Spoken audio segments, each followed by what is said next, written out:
Hello, friends. Morning and welcome to TalentSprint once again for a live session on the weekly current affairs for the week between the 22nd of July and the 30th of July 2017.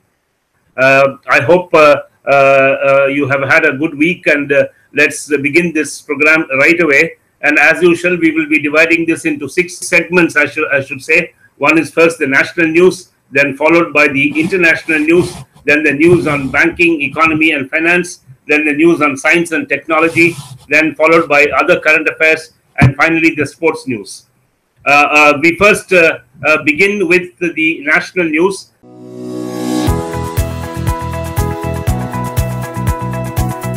The finance minister has launched a new pension scheme called the PMVBY for senior citizens. On the 21st of July 2017, Finance Minister Arun Jaitley launched a new pension scheme for senior citizens, namely Pradhan Mantri Vaya Vandana Yojana, or PMVBY, in New Delhi. The scheme can be purchased offline as well as online through the Life Insurance Corporation of India. The scheme ensures annual return of about 8.3% per annum, payable monthly for 10 years. The scheme is exempted from service tax or GST. This is the first news of the national news segment for this week between the 22nd of July and the 30th of July 2017. The next news is that over 77.55 lakh GST-IN registration done till the 18th of July 2017. Centre has said that over 77.55 lakh GST-IN registrations have been done till the 18th of this month. In GST registration, the supplier is allotted a 15-digit GST identification number called the GST-IN. Registration of any business entity under the GST law requires obtaining a unique number from the concerned tax authorities for the purpose of collecting tax on behalf of the government and to avail input tax credit for taxes on his inverse supplies. That is regarding the GST-IN. Moving on, in the next news item, the former President Pranab Mukherjee has inaugurated the bicentenary celebration of Paika Rebellion.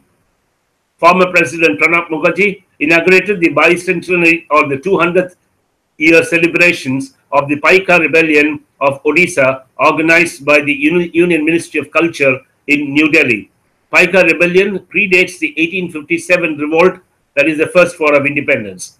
Many scholars, researchers and historians have opined that the Paika Rebellion of 1817 was India's first organized armed rebellion against the British Raj, then the British East India Company rule. Moving on, in the next item, Indian Army inks MOU with DRDO to raise the MRSAM Defense System Regiment. The Indian Army has signed a Memorandum of Understanding with the Defense Research and Development Organization, or DRDO, to raise one regiment of the Advanced Medium-Range Surface-to-Air Missiles, or the MRSAM defense system. The Indian Army is planning to have a total of 5 regiments of the MRSAM defense system. Each regiment will consist of 4 launchers with 3 missiles each. So 5 regiments will have a total of 60 missiles. This will no doubt add to India's defense capabilities.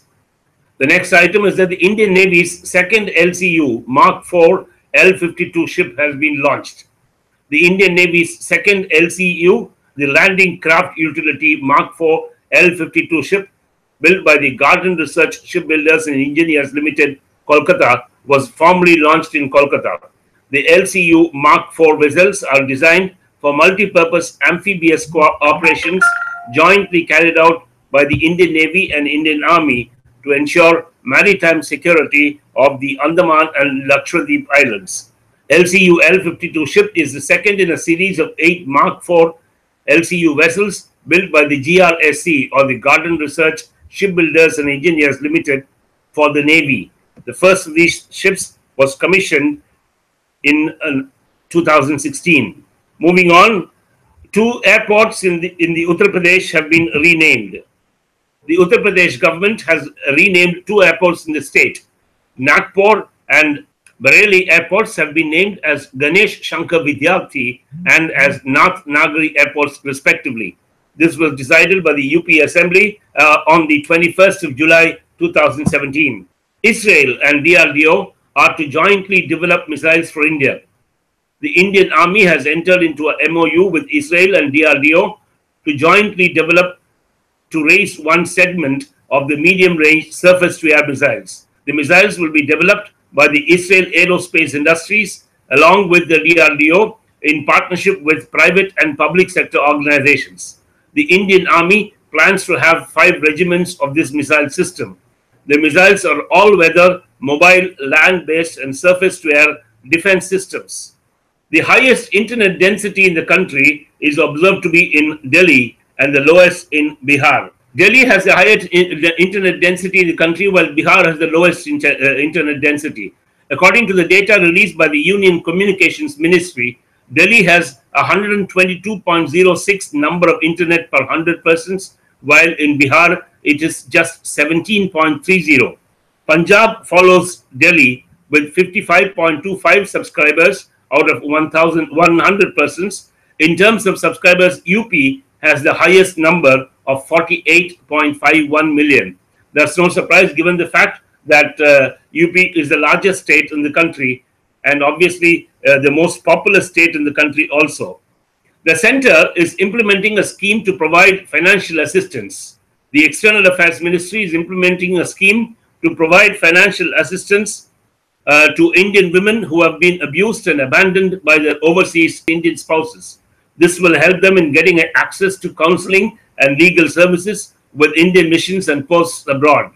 The scheme is currently operational in 13 countries, namely the United States, the United Kingdom, Canada, Australia, New Zealand, Malaysia, Singapore, and the Gulf countries, including Kuwait, Bahrain, Qatar, Saudi Arabia, Oman, and the United Arab Emirates. This will be a great help to the Indian women who are getting abused and abandoned by their spouses abroad. This is a very welcome move indeed by the government of India. India is to host the 2017 Global Conference on Cyberspace. India will host the Global Conference on Cyberspace 2017, the world's largest conference on cyberspace and related issues in New Delhi in November 2017. This is for the first time that CGCS is taking place for Economic Cooperation and Development Nations. It will be the 5th edition of the conference. The scheme for GCCS 2017 is Cyber for All, an inclusive, sustainable, developmental, safe, and secure cyberspace. It's indeed a great honor for India that the Global Conference on Cyberspace is to be hosted by India in New Delhi in November 2017. The next item is that the government is to launch the Ajivika Gramin Express Yojana. The Union Ministry of Rural Development will launch the Ajivika Gramin Express Yojana, AGEY, a sub-scheme under the Deen Dayal Antyodaya Yojana or the National Rural Livelihoods Mission, NRLM. AGEY aims to provide an alternative source of livelihood to members of the self-help groups by facilitating them to operate public transport services in backward rural areas. The Lok Sabha has passed the Right of Children to Free and Compulsory Education Amendment Bill 2017. The bill represents the right of children to Free and Compulsory Education Act RTE of 2009 to extend the deadline for teachers to acquire the prescribed minimum qualifications for appointment. Through this, inadequately qualified teachers, as on March 31st, 2015, working after the enactment of the RTE Act 2009, are being given a last chance to acquire the minimum qualifications within a period of 4 years by March 31st, 2019 to hold their jobs as teachers. The government approves the proposal to set up Aerospace University. On the 22nd of July 2017, the central government has approved the proposal to set up the Aerospace University. A detailed project report has been submitted to the government for the same, which the latter accepted. Parliament has bid farewell to the outgoing President Pranab Mukherjee. President Pranab Mukherjee has said that the Parliament stands for debate, discussion and dissent, adding that disruption hurts opposition more than the government. In his farewell address at the Central Hall of Parliament on Sunday evening, Mr. Pranab Mukherjee said, "The voice of each member of Parliament is important, and it is unfortunate that the parliamentary time devoted to legislation has been declining." India and Bangladesh are to sign pact to connect both countries by waterways. India and Bangladesh have signed a pact to connect both countries by waterways. The waterways will facilitate movement of passengers and goods North, East, and West Bengal with Bangladesh. Infrastructure for the services will be set up along the major rivers in Bangladesh, West Bengal, and Brahmaputra in Assam. The services are expected to start by the end of this year. It will be a real boost for the economies of both countries if the waterways are established and up and running. In a great development, in a great achievement, radio broadcasting has completed 90 years in India. Radio broadcasting in the country completed 90 years on the 23rd of July 2017. The first ever radio broadcast in the country went on the air from the Bombay station on the 23rd of July 1927 under a private company called the Indian Broadcasting Company. On the 8th of June 1936, the Indian State Broadcasting Services became the All India Radio. AIR's home services comprises 420 stations today located across the length and breadth of the country, reaching nearly 92% of the country's area and above 99% of the total population. This is indeed a fantastic achievement for All India Radio that radio broadcasting in India has completed a whopping 90 years in service. Congratulations, All India Radio, on this great achievement. The Uttar Pradesh government has launched a free power connection scheme for the below poverty line families. On the 23rd of July 2017, the Uttar Pradesh government launched the free power connection scheme for families with BPL cards or below poverty line cards at 624 places across the state. For people without BPL cards, power will be available by paying 80 to 120 rupees for getting power connection. Installment payment facility will also be available to the middle class families in the state. Moving on, the next item is that the Rajya Sabha has passed the FDDI bill. The Footwear Design and Development Institute FDDI bill of 2017 received the parliamentary approval, with the Rajya Sabha adopting it by voice vote on the 24th of July 2017. The Lok Sabha had passed it earlier. The bill is aimed at establishing and declaring the FDDI as an institution of national importance for the promotion and development of quality and excellence in education, research and training in all disciplines relating to footwear and leather products, design and development. Mr. Ramnath Kovind has taken oath as the President of India. Mr. Ramnath Kovind has taken oath as the 14th President of India on the 25th of July 2017. He was administered the oath of office by the Chief Justice of India, Justice J.S. Kekar, at a special function in the Central Hall of Parliament. After swearing in, he was given a 21-gun salute. We welcome Mr. Ramnath Kovind as the President of India and wish him a very peaceful tenure ahead for the next 5 years. The FSSAI has banned stapler pins in tea bags from January 2018. The Food Safety and Standards Authority of India, FSSAI, has banned the use of stapler pins in tea bags from January 2018. The FSSAI ban, issued under Section 15 of the Food and Safety Act of 2006, has deemed that any loose staple pin consumed inadvertently with tea may cause a serious health hazard. According to the industry estimates, the tea bag segment contributes 3 to 4% by the value of total tea sales, but is one of the fastest growing segments at 50 to 60% year on year. The first meeting of the Island Development Authority of India has been held. The first meeting of the newly constituted Island Development Authority of India was held on the 24th of July 2017 in New Delhi under the chairmanship of the Union Home Minister, Mr. Rajnath Singh. In the first phase, 10 islands have been identified for holistic development, and with this meeting, the holistic development of islands in India received a major boost. The islands are Smith, Ross, Aves and Long and Little Andaman Islands in the Andaman and Nicobar, and Minicoy, Bengaram, Suheli, Cheriyam and Tengakara in the Lakshadweep Islands. We hope that this meeting of the Islands Development Authority of India will give a very big boost to the holistic development of these islands. In a major development, the government has approved construction of 30,000 houses on private land. The government has approved construction of 30,000 affordable houses for the urban poor in Maharashtra's Sholapur. This is the first project to be undertaken under the Pradhan Mantri Awas Yojana Urban. Its main aim is to give affordable houses to the urban poor. An assistance of rupees 1.5 lakhs is given to each applicant under this scheme. The cost of each dwelling has been arrived at to be at 6.03 lakhs. Nitish Kumar has resigned as the Bihar Chief Minister. This is a precursor to the next news item which is going to come. But in this news item, it says that Bihar Chief Minister Nitish Kumar resigned from his post on the 26th of July 2017, citing irreconcilable differences with the ally RJD on the issue of corruption charges against his deputy Tejaswi Prasad Yadav. Mr. Kumar said present circumstances compelled him to resign from his post. The governor has since accepted his resignation. The nation remembers Kargil martyrs on Vijay Divas. The nation celebrated the 18th anniversary of the Kargil Vijay Divas on the 26th of July 2017.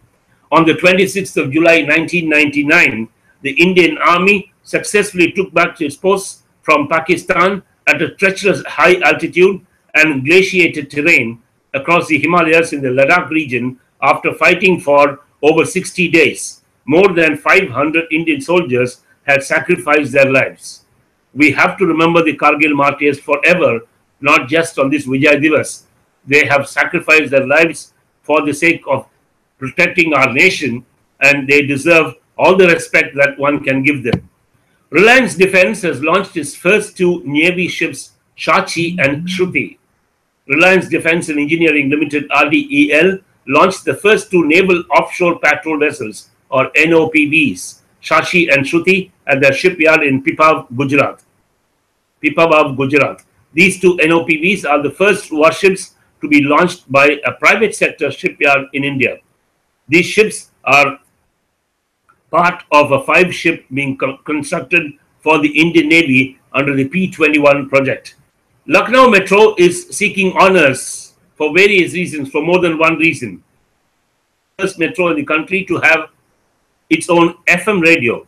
Lucknow Metro will be the first metro in the country to have its own FM radio in partnership with a private radio operator. It will also offer free drinking water and toilets on board. It will also offer free Wi-Fi to all its customers in all its stations with a smart card. The metro is expected to cover 140 kilometers in the city over 4 phases in a span of 25 years. It is expected to be the fastest built metro rail system in the world and the most economical high-speed mass transport system in India. Congratulations to all concerned with the Lucknow Metro. The Madras High Court has made Vande Mataram compulsory. The Madras High Court has made it mandatory for Vande Mataram to be sung in all schools and colleges at least once a week, preferably on Monday or on Friday, and in all government and private offices at least once a month. The court also advised or added that if any person or organization is not willing to sing the song, then they should not be compelled to do so if they have valid reasons not to sing the song. The controversy over Vande Mataram refuses to die, or so it seems, at least for now. The CRPF has celebrated its 78th anniversary. The Central Reserve Police Force celebrated its 78th anniversary day on the 26th of July 2017. The CRPF was formed on the 27th of July 1939. It functions under the Ministry of Home Affairs. Moving on, the next news item is that the Cabinet has approved the new Wage Code Bill. The Union Cabinet has approved the Labour Code on Wages Bill, which will ensure a minimum wage across all sectors by integrating existing labour laws or existing labour-related laws. The Labour Code on the Wages Bill consolidates the Minimum Wages Act 1948, the Payment of Bonus Act of 1965, the Payment of Wages Act of 1936, and the Equal Remuneration Act of 1976. The Prime Minister, Mr. Narendra Modi, has inaugurated the memorial built in honor of the late President Bharat Ratna APJ Abdul Kalam. Prime Minister Narendra Modi has said making of a developed India in all fronts by 2022, coinciding with the 75th year of independence, would be the true tribute to be paid to Dr. APJ Abdul Kalam. He dedicated the Kalam Memorial at Rameshwaram on the 27th of July 2017. Later, the Prime Minister, in a public rally, appealed that all the 125 crore Indians should contribute to realize the dream of a developed India. If Lucknow Metro has its own private FM radio station, Mumbai Metro does not want to be left behind. Mumbai Metro has launched India's first mobile ticketing system. Mumbai Metro Rail has launched the country's first mobile ticketing system called OnGo. This will help commuters to buy their tickets on their mobile phones. They can also book tickets in advance for up to 7 days of their journey. The commuters can also buy single and return tickets for their journey. They can also buy up to 6 tickets at a time. The system is expected to be operational by the end of August 2017. The Lok Sabha has passed the Indian Institute of Management Bill 2017. The Lok Sabha on the 28th of July passed the Indian Institute of Management Bill by voice vote. The bill seeks to declare certain institutes of management to be institutions of national importance with a view to empower these institutions to attain standards of global excellence in management, management research, and allied areas of knowledge. The legislation will empower the existing 20 IIMs to grant degrees to students. The NITI Ayog clears 6 proposals for high-tech public transport. The National Institution for Transforming India, NITI Ayog, has approved 6 transport proposals of the Transport Ministry exploring options to improve public transport. It includes high-tech mass rapid transportation technologies such as Metrino, Hyperloop, pod taxis, straddler buses, hybrid buses, and freight railroad. The proposals of the Transport Ministry were approved with the condition that the Transport Ministry conducts the trial run of all these technologies and puts in place the safety measures before starting operations commercially. Let us hope all these are put in place at the earliest instance. That's all we have for you in the national news segment. We now move on to the international news segment.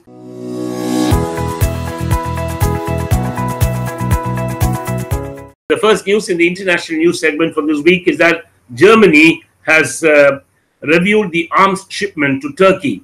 Germany said it was reviewing all arms sales to Turkey, and amid the bitter row between the NATO partners that has sharply worsened since Ankara arrested several human rights activities.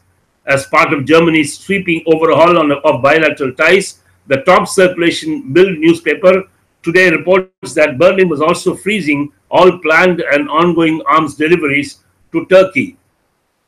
It looks like the relationships between Germany and Turkey are worsening day by day. The United Kingdom government has appointed Brenda Marjorie-Hall as the first female president of the Supreme Court of Britain. The UK government has appointed Brenda Marjorie-Hall as the first female president of the Supreme Court, the senior-most judge of the country. Baroness Hall, 72 years old, will take charge as head of Britain's top judging panel in September, following the retirement of the current president, Lord Neuberger. She has served as Neuberger's deputy since 2013. Hall said it's a great honor and a challenge. India and Japan civil nuclear deal comes into force. The landmark India-Japan civil nuclear agreement has come into force. The deal will enable Japan to export nuclear power plant technology as well as to provide finance for nuclear power plants in India. It will also assist India in nuclear waste management and could undertake joint manufacture of nuclear power plant components under the Make in India initiative. In a further embarrassment to the United States, President Donald Trump has resigned as White House Press Secretary. White House Press Secretary Sean Spencer, President Donald Trump's embattled spokesman during the first 6 months of his presidency, is resigning his position. Mr. Spicer's decision appears linked to the appointment of a new White House Communications Director, New York financier Anthony Scaramucci. A study by the United Nations has revealed that 95% of the HIV infections in the Asia Pacific region are caused by 10 nations, one of them, unfortunately, being India. A United Nations report titled Ending AIDS, Progress Towards the 1990 Targets has claimed that 95% of the HIV infections in the Asia Pacific region are originating from 10 nations, notable amongst whom are India, Pakistan, and China. The report analyzes the 2014 targets comprehensively to accelerate progress so that by the year 2020, 90% of all HIV affected persons know their affliction by the disease. 90% of all the affected persons are accessing therapy, and 90% of those taking therapy are virally suppressed.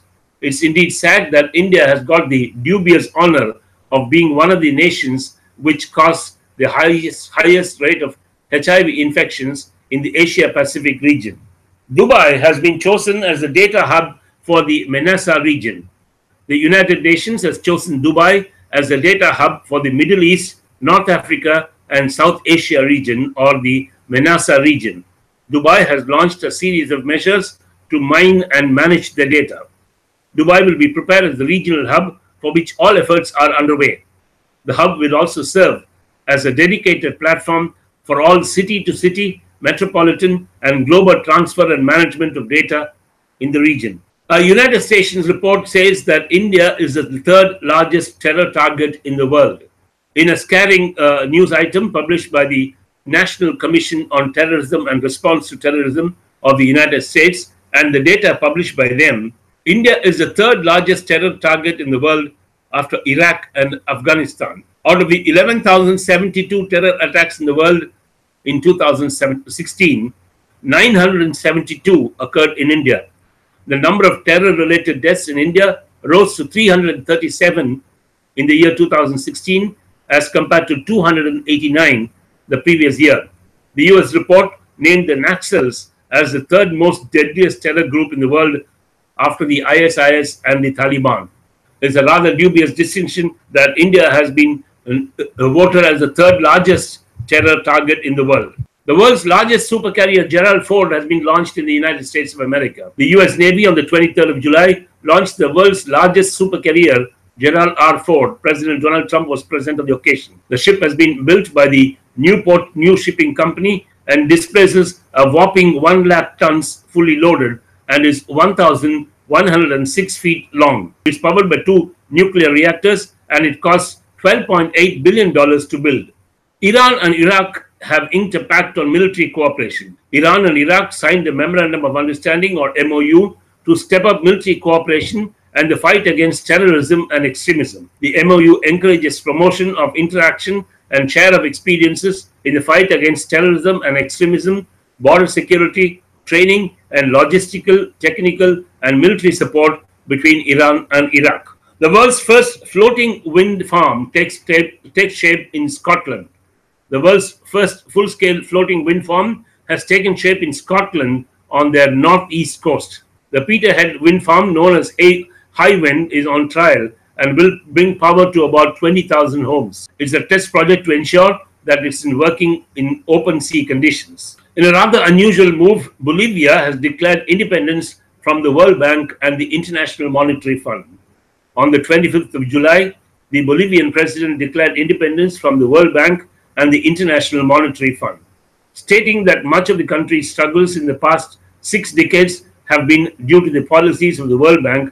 Bolivia sought to distance itself from the World Organization. In a great matter of pride for all Indians, the India-born Sundar Pichai has joined the board of parent company Alphabet.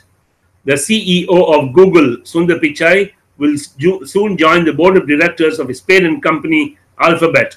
Incidentally, Alphabet is the second most valuable American company after Apple. Mr. Pichai joined Google in 2004 and has led the company to stupendous progress in the past 2 decades. Congratulations, Mr. Sundar Pichai. We in India are proud of you.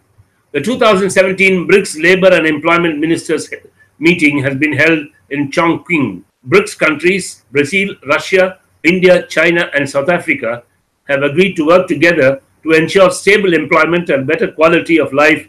A decision in this regard was taken at the 2017 Labour and Employment Ministers meeting held in Chongqing, China. The meeting comes ahead of the 2017 BRICS summit to be held in Xiamen, China in September 2017. The scientists have discovered that a new continent is existing under New Zealand.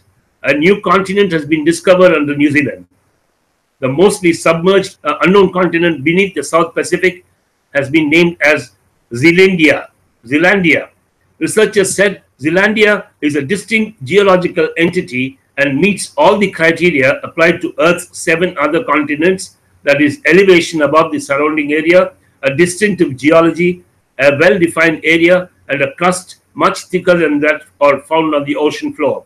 In a paper published on the Geological Society of America's journal, GSA Today, New Zealandia measured 1.9 million square miles and is 94% underwater.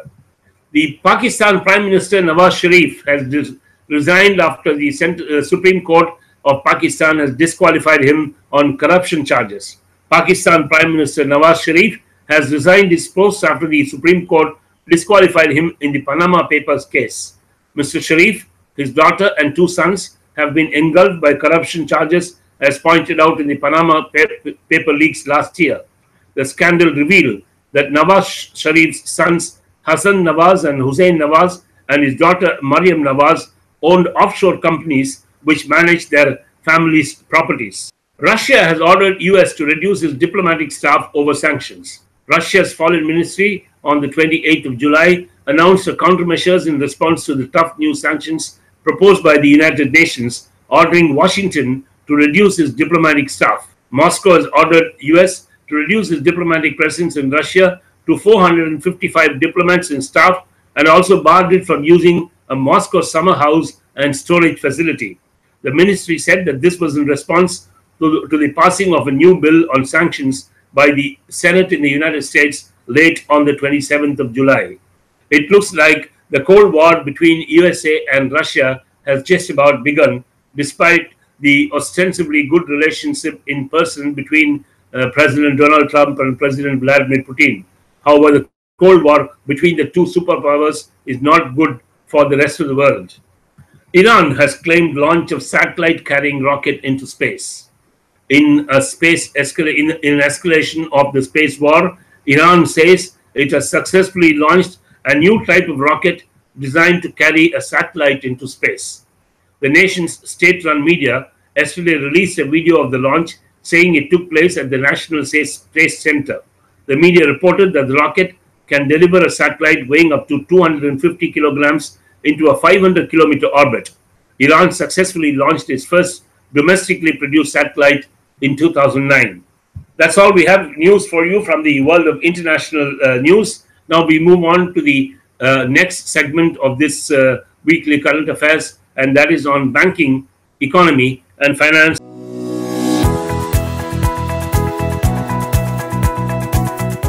The first news is that SEBI has inked a pact with ESMA for information exchange on CCPs.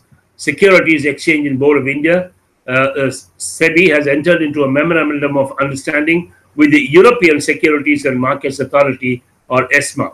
The MOU was signed for exchange of information concerning central counterparties under the European Markets Infrastructure Regulation. CCPs are entities that help in facilitating clearing and settlement activities. In a shocking report by the Controller and Auditor General of India, 6 telecom companies have reportedly underreported revenues by over 61,000 crores, say the CAG in the report. 6 leading Indian private telecom players have understated their revenue by over 61,000 crores, depriving the exchequer of 7,697.62 crores, the Comptroller and Auditor General of India said in a report tabled in Parliament. The auditor has also questioned the Department of Telecom for failing to take any proactive steps to ensure that the licensees disclose their revenue as stipulated in the license agreement. The interduce on the short paid revenue would amount to 4,531.62 crores, the auditor has noted, taking the total potential revenue at stake for the government at 12,220 crore rupees. This is a shocking amount by any standards, and is rather sad that all the 6 companies involved have underreported the revenues by over 61,000 crores. The government has extended the deadline for small businesses to opt for composition scheme under the GST. The government has extended the deadline till the 16th of August 2017 for small businesses to opt for the composition scheme in the goods and services tax regime. Earlier, the small businesses with turnover of up to 75 lakhs per annum had time until the 22nd of July to opt for the scheme. To opt for composition scheme, the taxpayer needs to log on to his account at the GST portal www.gst.gov.in and select the application to opt for the composition scheme under the services menu. They then have to fill up the form GST CMP01 to opt for the scheme.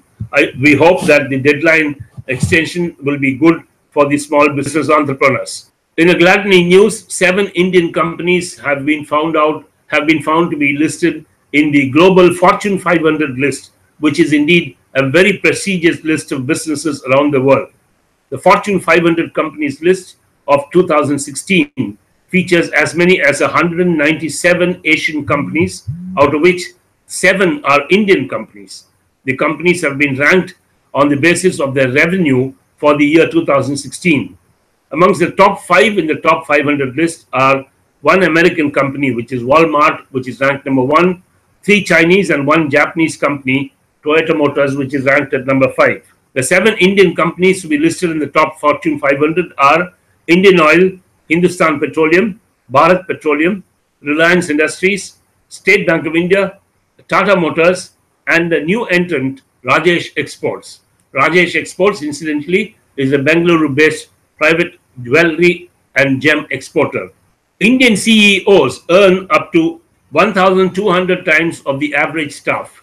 A huge pay gap between the CEOs and other employees at Indian companies has come to the fore, with the biggest listed blue chip firms doling out to their top executives salary packages of up to 1,200 times of their median employee remunerations. The pay packages of senior-most personnel, such as the CEOs and executive chairman, continue to remain high and rose further at most private sector firms during the year 2016-17.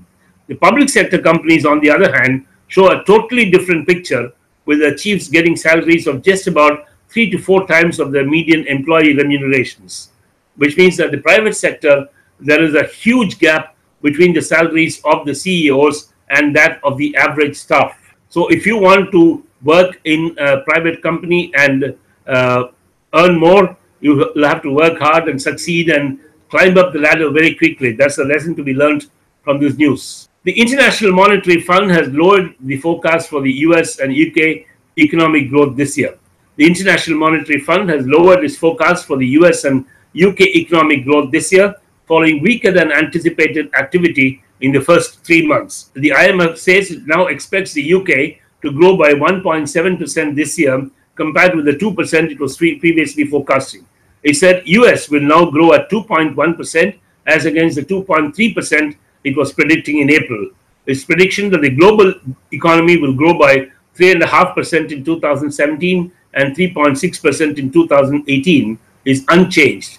As against this gloomy picture, as per the International Monetary Fund, India will grow at 7.2% in the same period, which reaffirms the fact that India is one of the fastest growing economies of the world. Just imagine India is growing at 7.2%, the world is growing by 3.5%, while the UK is growing by 1.7%, and the US is growing at 2.1%. So India is far ahead of the other countries in the world in terms of the pace of growth of the economy. The Cabinet Committee on Economic Affairs, CCCA, has approved selling 51% stake in HPCL to ONGC. The Cabinet Committee on Economic Affairs, CCCA, has approved the sale of government's 51.11% stake along with management control in HPCL or Hindustan Petroleum to ONGC. HPCL will continue as a PSU after the acquisition. HPCL will add 23.8 million tons of annual refining capacity to ONGC's portfolio, making it the third largest refinery in the country after Indian Oil Corporation and Reliance Industries. Prior to the merger, HPCL will take over the Mangalore Refinery and Petrochemicals Limited to bring all refining assets of ONGC under one unit. The next news item on this segment of banking, economy and finance is that a bill to amend the Banking Regulation Act has been introduced in Lok Sabha.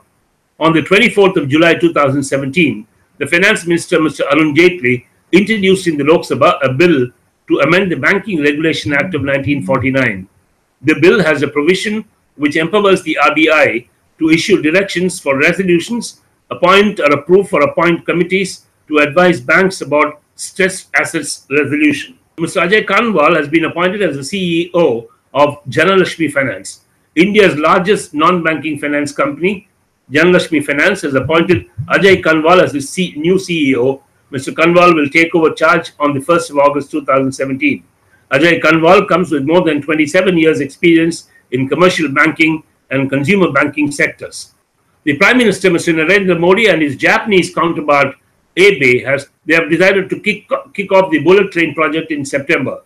The foundations for the much-touted Mumbai-Ahmedabad High-Speed Rail, or MAHSR, or the bullet train project using Japanese Shikasen technology is going to be laid during the visit of the Japanese Prime Minister Shinzo Abe to India in September, from September 12th to 14th of 2017. Mr. Shinzo Abe and Prime Minister Narendra Modi will be jointly inaugurating the project while laying the foundation stone and a groundbreaking ceremony. This is expected to take place in either Ahmedabad or in Gandhinagar in Gujarat. For the first time in the history of the stock market in the country, the 50 stock Nifty has closed above the 10,000 mark. The Nifty at the National Stock Exchange gained 56 points to close at a record high of 10,021 points on the 26th of July 2017. This is the first time ever that the Nifty has closed above the 10,000 mark. The Sensex at the Bombay Stock Exchange climbed 154 points or 0.5% also to hit a lifetime peak of 32,382. The stock markets clearly are on a bull run. The Cabinet approves the revision of guidelines of the sovereign gold bond scheme. The Cabinet today approved the revision of guidelines of the sovereign gold bond scheme with a view to achieve its intended objectives. Specific changes have been made in the attributes of the scheme to make it more attractive, mobilize finances as per the target, and reduce the economic strains caused by the imports of gold and reduce the current account deficit. Flexibility has been given to the Ministry of Finance to design and introduce variants of sovereign gold bonds with different interest rates and risk protection or payoffs that will offer investment alternatives to different category of investors. The inflation in India is to rise to 4.4% in the second half of 2017, says Nomura. According to a report from Nomura, the inflation in India is expected to rise to 4.4% in the second half of 2017 from the low levels of June. The sharp moderation in the CPI in food inflation in the second half of 2016 will create adverse base effects and hence make the inflation rise in 2017. The Bombay Stock Exchange has inked a pact with the Egyptian Stock Exchange. The country's premier stock exchange, Bombay Stock Exchange, signed an MOU with the Egyptian Stock Exchange for exchange of information across different areas. The aim is to cross the securities and enable trading by investors in both the countries. Moving on, Australia has sent its first shipment of uranium to India. The first shipment of uranium has been sent by Australia to India as a test consignment ahead of possible commercial sale. In 2014, India and Australia had signed an agreement for civil nuclear cooperation, whereby the latter had agreed to give uranium to India to meet India's growing energy needs. The Reserve Bank of India is to issue new 20 rupee notes. The Reserve Bank of India will shortly issue 20 rupee bank notes in the Mahatma Gandhi series with the insert letter S in both the number panels. RBI said design of these bank notes is similar in all respects to the 20 rupees bank notes in the same series issued earlier. All the bank notes in denomination of 20 rupees issued by the Reserve Bank of India in the past will continue to be legal tender. That's all we have from the world of banking, economy, and finance. And now let's move on to the world of science and technology.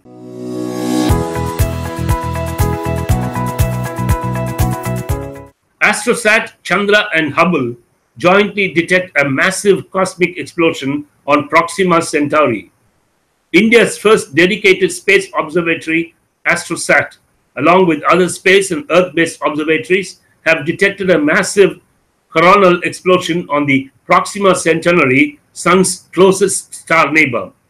The explosion was detected as part of a joint multi-wavelength simultaneous observational campaign undertaken by 3 space-based observatories, AstroSat, Chandra, and Hubble Space Telescope, and the ground-based high-accuracy radial velocity planet searcher, or HARPS, observatory.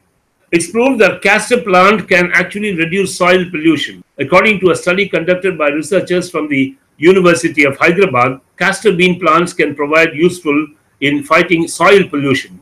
It was found that these plants can absorb toxic heavy metals from soil from those polluted areas due to industrial pollution. The roots, leaves, and stem of these plants from the polluted areas contain heavy metals such as lead. Spanish scientists have discovered novobicin compound as an anti-Zika drug. Researchers at the San Antonio Catholic University of Murcia, Spain, have discovered novobicin compound that could be used as a potential drug to fight the effects of a Zika virus infection. The novobicin molecule compound was previously used in antibiotic drug to fend off nosocomial infections, that is those acquired inside a hospital. However, the drug was withdrawn from the market because it had lost its potency as an antibiotic. For the first time, human antibodies have been produced in a laboratory. Scientists have for the first time produced human antibodies in their laboratory.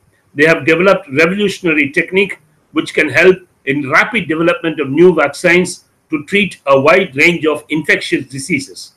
Antibodies mainly function in the humoral adaptive immune system by secreting antibodies to fight off infections caused by bacteria, viruses, and other invasive pathogens. Scientists have developed new software that can create 3D models from 2D photographs. Scientists, including one of Indian origin, have developed new artificial intelligence software called the SurfNet that can create 3-dimensional models from 2D photographs. When fully developed, SurfNet could have significant applications in the fields of 3D searches on the internet researchers. In an advanced version, it can also allow future robots to navigate in the real world. NASA jets for the first time will chase solar eclipse. Scientists from the National Aeronautical and Space Laboratory of the United States, NASA, for the first time are planning to chase the shadow of the moon using 2 of NASA's WB-57F research jets during the upcoming total solar eclipse in the United States, to capture the clearest ever images of the sun's outer atmosphere. The research jets of the planes will have twin telescopes mounted on the noses of the planes to capture the clearest images of the sun's cornea to date. They will also undertake the first ever thermal images of the Mercury to reveal how temperature varies across the planet's surface. The DNAs of human embryos have been edited for the first time in the United States. Scientists in the United States have, for the first time, successfully used gene editing tools on human embryos to correct defective DNAs that causes inherited diseases. According to the MIT Technology Review, the experiment is a milestone in the birth of genetically modified humans. This indeed could be a game changer. We now move on to the next segment of this weekly current affairs, and that is on other current affairs.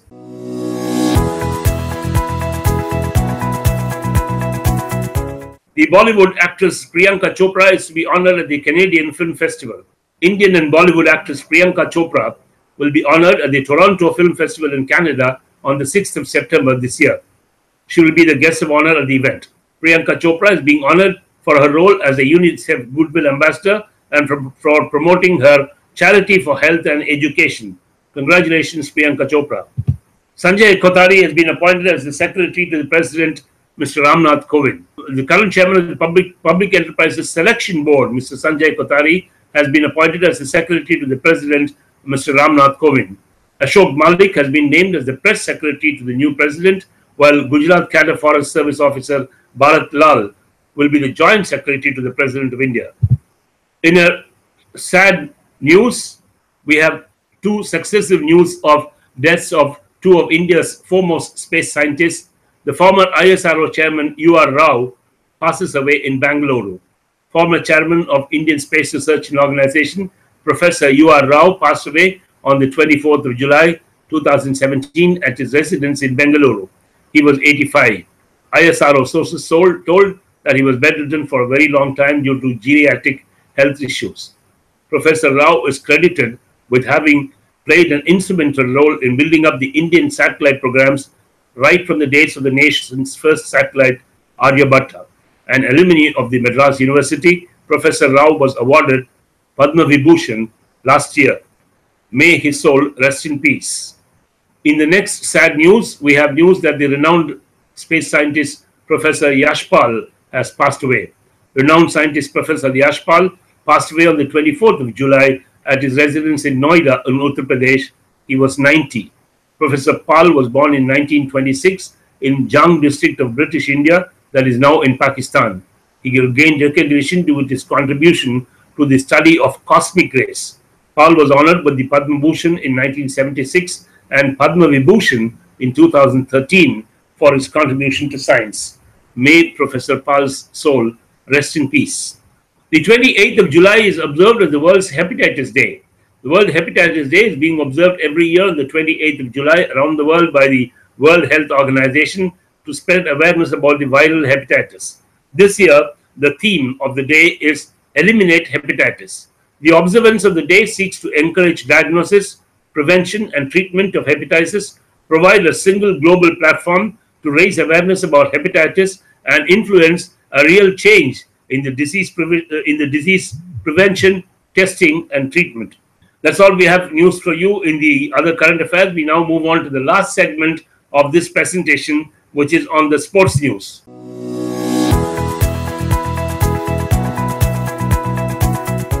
In a pulsating final played on the 23rd of July 2017, England bet India to win the ICC Women's One Day World Cup in cricket. On the 23rd of July 2017, Indian women lost to England by the narrowest margin of just 9 runs in the ICC Women's World Cup final played in Lord's, London. Chasing a target of 229, the Indian middle order collapsed like a pack of cards, being bowled out for 219 in 48.4 overs.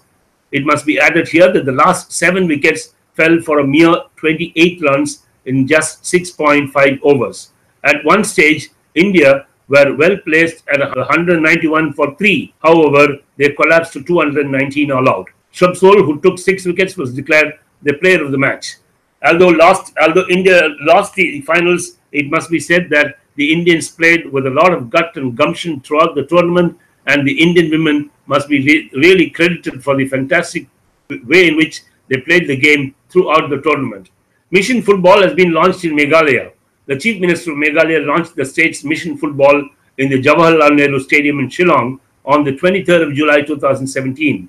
Under this scheme, the state government will spend 560 crores over the next 5 years to develop football in the state. The amount will be spent in the development of the game in all the 11 districts of the state. About 1,400 playgrounds will be developed in all the districts. The focus of Mission will be to develop sports parks and football entertainment parks. India ended the campaign with 5 medals in the World Para-Athletic Championships. India ended their World Para-Athletic Championship campaign with 5 medals in London on the 23rd of July 2017.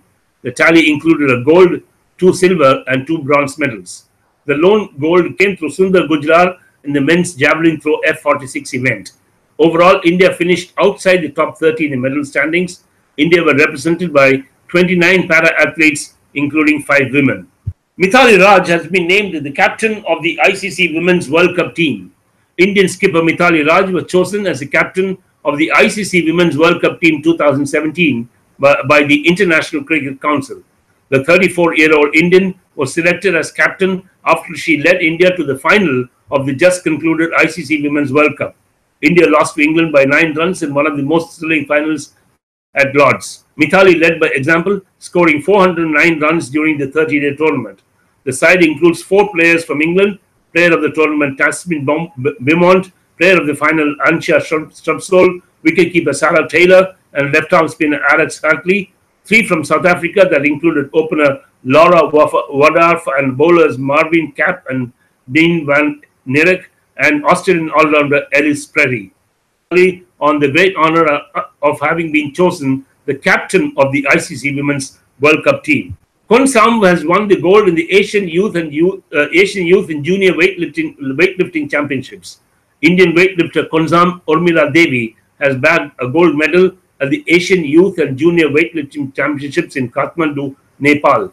According to a press release from the Indian Weightlifting Federation, the weightlifter from Manipal lifted 56 kg in snatch and 70 kg in clean and jerk for a total effort of 126 kg in the 44 kg weight category to finish on top of the podium. Congratulations, Konsam Urmila Devi. Boxer Sachin Sivach has won gold at the Commonwealth Youth Games. In the Commonwealth Youth Games, World Youth Champion Sachin Sivach was the lone Indian boxer to clinch a gold medal in the Bahamas. Sivach, who won a World Youth Gold last year, defeated Welsh boxer James Nathan Probert 4-1 in the final to claim the gold in the light flyweight 49 kg category. Amongst the girls, Joni was the lone Indian to claim a medal after she settled for a silver in the lightweight 60 kg category. Joni lost 2-3 to Australia's Ila Jade Boot in the summit clash. HS Pranoy has won the US Open Grand Prix Gold Badminton title. Ace Indian shuttler HS Pranoy has won the 2017 Yonex US Open Grand Prix Gold Badminton Tournament title. It was his 3rd Grand Prix Gold title of the badminton. In the final match held at Anaheim, California, Pranoy defeated his Indian compatriot Parupalli Kashyap by 21-15, 20-22, 21-12. It was the second time in this season that two Indians fought for the title at international badminton level. Earlier in April 2017, K. Srikanth and B. Sai Praneeth had played against each other in the finals of the Singapore Open, with Sai Praneeth winning his maiden Super Series title. Congratulations to all the Indian badminton players. So that's all we have for you in this edition of the weekly current affairs. Shamila has asked, tell us about Niti Aayog, sir. What is it and which all sectors does it cover? Niti Aayog is a government initiative, Shamila. It has been formed by the central government to improve the facilities in all the sectors. It is not necessary that Niti Aayog is just for one sector alone. It is for all sectors in the country, and it is functioning under the Ministry of Finance. So the Niti Aayog is basically a developmental initiative taken by the central government, and it's a kind of an organization which helps in the overall development of various sectors. It's not for any one particular sector alone. We just saw in the presentation today how Niti Aayog has drawn up a blueprint for the expansion and modernization of India's mass rapid transport system. So this is one of the examples of what Niti Aayog can do. It covers all the sectors. I hope that satisfies you, Shamila. Is there any other questions? I do not know why the class is so silent today. We have covered a whole lot of points in this presentation. If anybody has any doubt on any of these points, which we have covered, or on any other things, how many nuclear power stations are there in India? Is asking Ms. J. Mahata is asking how many nuclear power stations are there in India. Yes, India has 22 nuclear reactors in operation, Mahata. India has got 22 nuclear reactors in India, including 8 nuclear power plants. There are 8 nuclear power plants having an installed capacity of 6,780 megawatts and producing a total of 30,292.91 gigawatts of power. I hope that satisfies you, Mahata. Hemant is asking, ISRO is equal to India. ISRO is Indian Space Research Organization. Indian Space Research Organization is called ISRO. The naval chief at the time of the Kargil War was Mr. Abdul Aziz Mirza. Abdul Aziz Mirza, General of the Army Staff, Navy Staff, Abdul Aziz Mirza. Atish Dalal has asked, sir, on what basis Sensex or Nifty going high or low? Well, Atish Dalal, Atish, I will explain to you in a slightly detailed way. The Sensex is the value of 30 of the Bombay Stock Exchange top valued stocks. And similarly, the Nifty is the value of the 50 top stocks in the National Stock Exchange. On what basis they are going up or going down is because when the market goes up, the Sensex or the Nifty will also go up. When the market comes down, the Sensex or the Nifty will also come down. As to why they are going up or coming down, the answer is a very complicated one, I'm afraid, because stock markets are controlled by a lot of uncontrollables. This is my favorite phrase because I always keep repeating that the stock markets are controlled by a lot of uncontrollables. For example, what happens in the United States may have a direct effect on the stock markets in India. So when something bad happens in the United States, or for example, when this is a good example, I would say, when the interest rates in the United States are increased by the Federal Reserve, that will have an adverse impact on the stock markets in India. Because when interest rates in the USA go up, many investors would like to move their money away from other countries to the United States, because the United States is always found to be the most safer or the safest of all investment destinations. So United States Federal Reserve increasing their interest rates could have a direct bearing on the Indian stock markets. So that way, a lot of this is just one example. There could be a lot of other examples. For example, the North Korean development of an intercontinental ballistic missile aimed at attacking the United States could have a catastrophic effect on the stock markets around the world. That being the case, in such instances, the Nifty or the Sensex will keep going down if such an event happens. Well, somebody had asked, ISRO is for India, NASA is for the United States, and what is it for Russia? Well, the answer for that is Roscosmos State Corporation. Roscosmos State Corporation is the name of the Russian space agency.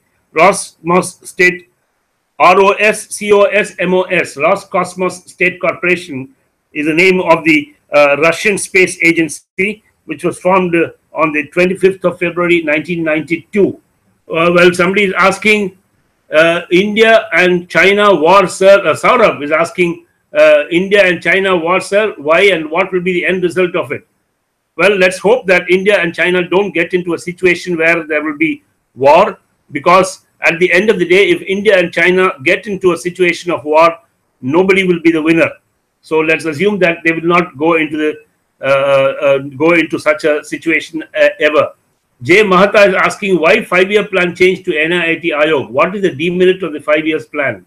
Well, 5 years plan, there is nothing called a demerit as such. It was felt that an annual plan is better than a 5-year plan. That's why the reason. Atish Dalal is asking, for agricultural insurance, which one is the suitable organization? Well, the central government has got a crop insurance scheme in place, which is offered by NABARD, and that is the best scheme in operation at this point in time. Atish is asking, what about SIDBI? What about SIDBI? About SIDBI, SIDBI is the Small Industries Development Bank of India. It's a wing of IDBI. It is formed basically for the purpose of developing small-scale industries in India.